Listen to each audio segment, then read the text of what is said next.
Okay, good morning, everybody. Good morning. It is Monday. Again. That was there. Start another new lesson. Jesus heals a demon-possessed boy. It's a three-part parallel. We're probably going to only read the first part because the middle part of it's quite long. So we're going to have to read the first part today, which is in Matthew chapter 17, starting in verse 14. At the foot of the mountain, a large crowd was waiting for them. A man came and knelt before Jesus and said, "Lord, have mercy on my son. He has seizures and suffers terribly. He often falls into the fire or into the water. So I brought him to your disciples, but they couldn't heal him." Jesus said, "You faithless and corrupt people, how long must I be with you? How long must I put up with you? Bring the boy here to me." Then Jesus rebuked the demon in the boy, and it left him. From that moment, the boy was well. Afterward, the disciples asked Jesus privately, "Why couldn't we cast out that demon?" "You don't have enough faith," Jesus told them. "I tell you the truth. If you had faith even as small as a mustard seed, you could say to this mountain, 'Move from here to there,' and it would move. Nothing would be impossible." Now the commentary. The disciples had been given the authority to do the healing, but they had not yet learned how to appropriate the power of God.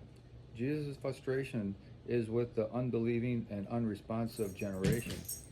His disciples were merely a reflection of that attitude in this instance. Jesus' purpose was not to criticize the disciples, but to encourage them to greater faith. The disciples had been unable to cast out this demon, and they asked Jesus why.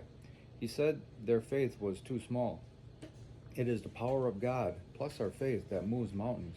The mustard seed was the smallest particle imaginable. Jesus said that even faith as small or undeveloped as a mustard seed would have been sufficient. Perhaps the disciples had tried to cast out the demon with their own ability rather than God's. There is great potential in even a little faith when we trust in God's power to act. If we feel weak or powerless as Christians, we should examine our faith, making sure we are trusting God's power, not our own ability to produce results. Jesus wasn't condemning the disciples for substandard faith. He was trying to show how important faith would be in their future ministry. If you are facing a problem that seems as big and immovable as a mountain, turn your eyes from the mountain and look to Christ for more faith. Only then will you be able to overcome the obstacles that may stand in your way.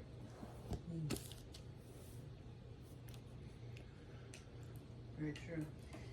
The mustard seed, you see them a lot in jewelry and things like that, and you can tell how small and tiny it actually is. Mm-hmm. The difference in the Western culture and the time of Jesus' day and the culture there is they often describe things not by what they look like, but what they do. They use verbs to describe things instead of nouns, whereas we use nouns instead of verbs. Kinda. Adjectives. Okay, but you understand what I'm saying. Yeah.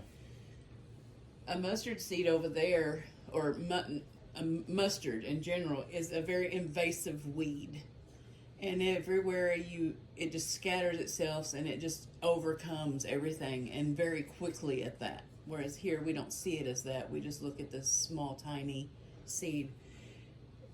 But if you relate that to God's kingdom and how the people were displaced, sometimes willingly and sometimes unwillingly, and wherever they placed, they spread God's kingdom because they were telling others about the good news. And that's what he's kind of comparing the mustard seed to being invasive. No matter where it lands, it just grows and grows and grows and grows. So we need to think about, if we have faith enough to share Christ no matter where we are, in our place that we're planted right here, and then the person we're sharing with will share to somebody else, and then it keeps growing and growing and growing. Just think about how much it can spread and grow from just a tiny little comment of maybe, you know what, I just want to tell you what God did in my life today. you know, and we might view it as very tiny and insignificant, the tiniest part of anything, even though it's not, because God's work is always magnificent, but Right. it can grow like wild Our contribution mustard. is very tiny. Right, right, but it just grows. God's kingdom grows if we have the faith of a mustard seed to share it with someone.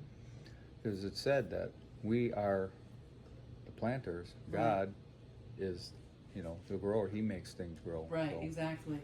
And the mountains, talked about in here, it always comes to my mind, the mountains that we think that we cannot move are our addictions, our problems, and if we had, instead of looking at our problems and our addictions, if we look to Christ for that help, that is the mountain that gets moved out of our way. Oh, absolutely. And I heard, we often talk about how if we would just stop and turn around, God would run into us. And I heard a really good story about it on family radio. Is a guy, a pastor, somebody with faith, somebody without, they're talking to each other. And the guy without faith or struggling or whatever was saying, I really need to stop doing this before I can accept Christ. And the guy talking to him said, okay, let me ask you this. Do you get cleaned up before you go into the shower? Right. And the guy said, well, no, that's what the shower's for. Right. And the guy said, exactly, that is Jesus. He is the water that's going to wash you. You do not need to get clean before you go to him. Right. He will help you do it, with you. It's like the water and you help get it. And so, but the water does the work. You're just there to, accept it and use it. Use it the way it's supposed to be used. Yes, exactly. So that's I guess my message, kind of a long way around it is, you don't have to get cleaned up to find Christ. Right. You don't get into the shower when you're clean, right? You get into the shower because you're dirty. Right. That's the analogy that I like.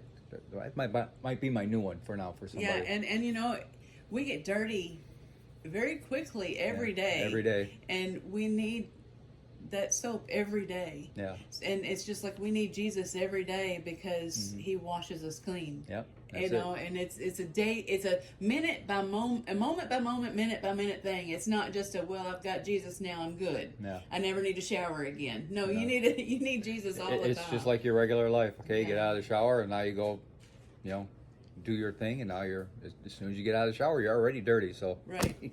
And for those of you that's already with Christ and already a believer, but you feel like you're being led to do something and don't feel adequate enough to do it, God, what's that saying goes is, God equips the called.